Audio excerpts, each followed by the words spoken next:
台湾的夏天总是少不了台风，它们带来风，带来雨，也总会留下痕迹。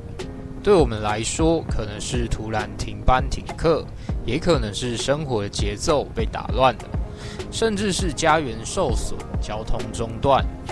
但对山来说呢？当台风离开，山林是不是还保有原本的模样，还是悄悄改变了轮廓？这次我决定在台风过后走进山里，看看那些我们熟悉的景观、道路是否还是我们记忆中的样子。风雨之后，大自然总会留下线索。这支影片，我将再次走进山里，走进那座大山。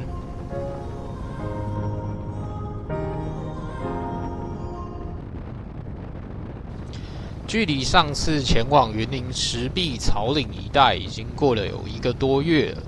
这次想说在台风过后来去那边看看，看一下台风后149甲和149乙目前的路况到底是如何。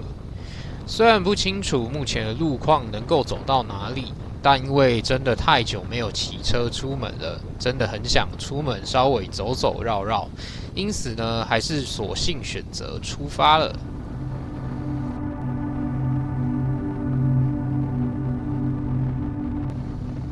从云岭的158甲接往南投的统头，一路上的山路路况其实还算不错，没有太多的土石出现在路上，只有少数的落叶散落在路旁，骑起来呢，其实也还算可以。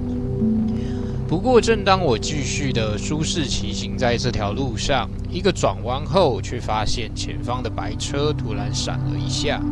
原来是有被吹落的树枝，就这样横躺在了车道上。当下呢，我也赶紧拉转了车头，闪了过去。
随着路途不断的前进，也发现了更大的崩塌。之前原先还长着茂密绿植的山坡，现在却成了光秃秃的一片。当下看到真的蛮触目惊心的，没想到短短的1个月，山上就有了这么大的变化，内心顿时也产生了些感慨啊。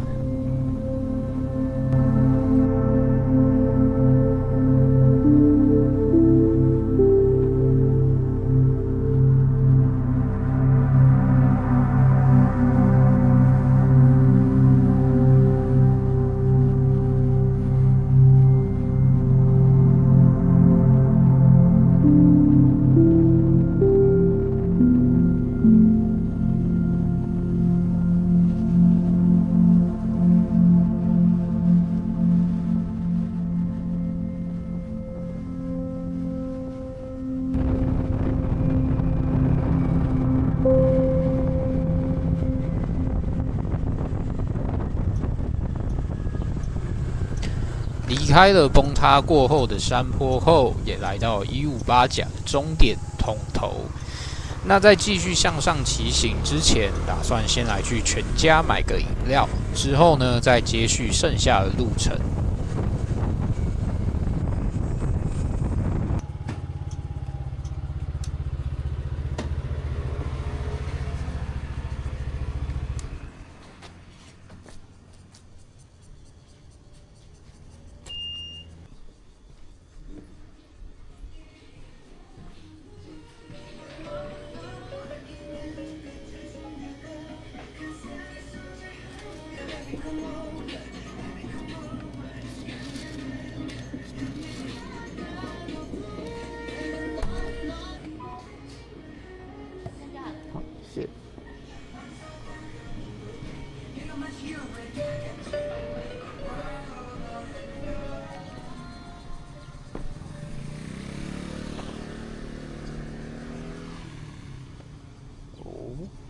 13，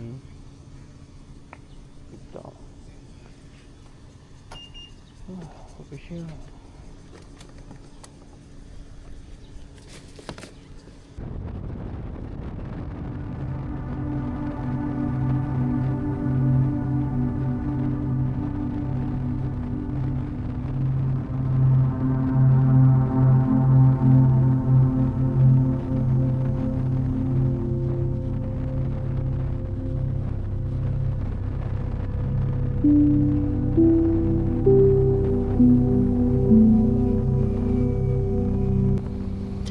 从全家离开后，继续向前，来到了149乙的小旗草岭公路。这条路上的景色，不管看几次，我都觉得很棒，是我前往草岭和石壁探险时常走的一条道路。所以对于这条道路目前的路况，我也是十分的担心，希望道路不要受到太严重的创伤才好。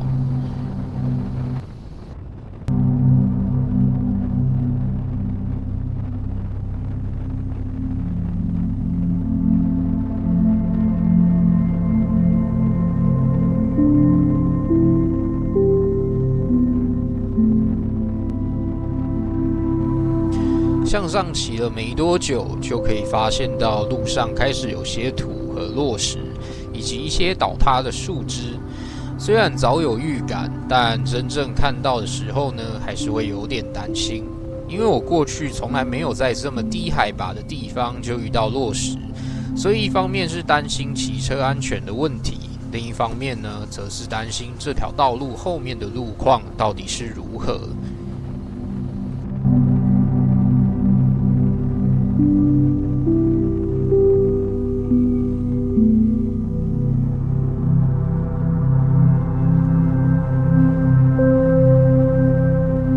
都是石头啊！哇！我现在如果上去，等下下雨，哇！我下来应该会超危险的。这里都是石头，哇！应该都是那一块的。最后看到满地的泥土，还有几颗稍大的落石，还是把我劝退了。而且我是中午后才上山，如果遇到下雨，我想危险程度应该会直线飙高吧。虽然觉得可惜，但还是老话一句，安全最重要。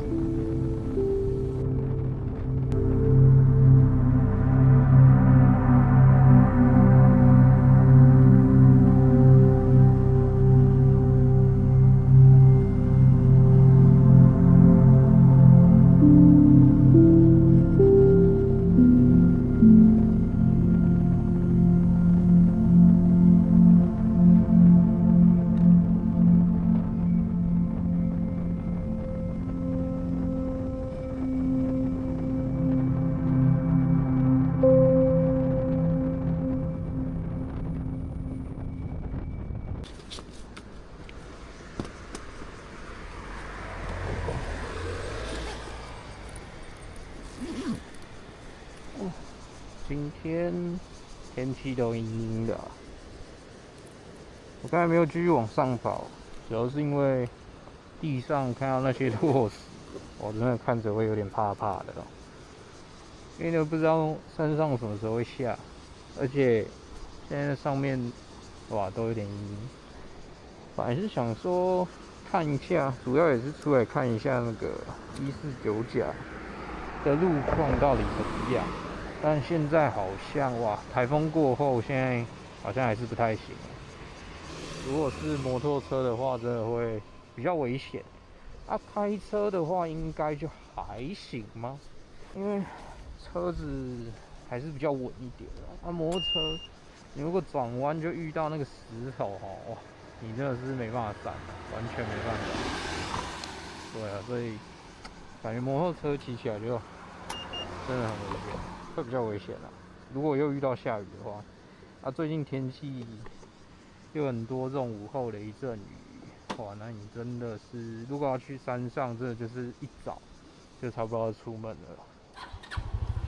OK， 那我现在就要往回走了。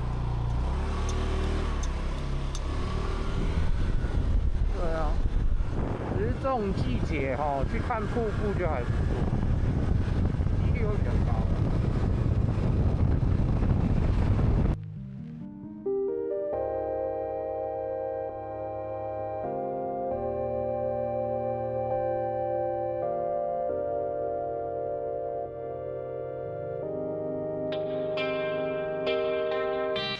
这次没能去成石壁跟草岭，真的有点可惜。不过就当稍微绕个远路出来买个饮料，也是蛮不错的啦。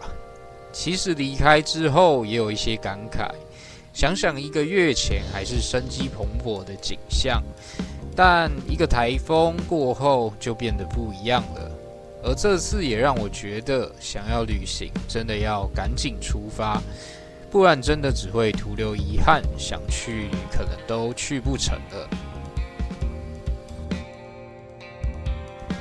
这集差不多到这边结束了，喜欢这部影片的朋友们，欢迎订阅、按赞、分享。我是赖同学 ，I'm Student Lai，我们下段旅程见。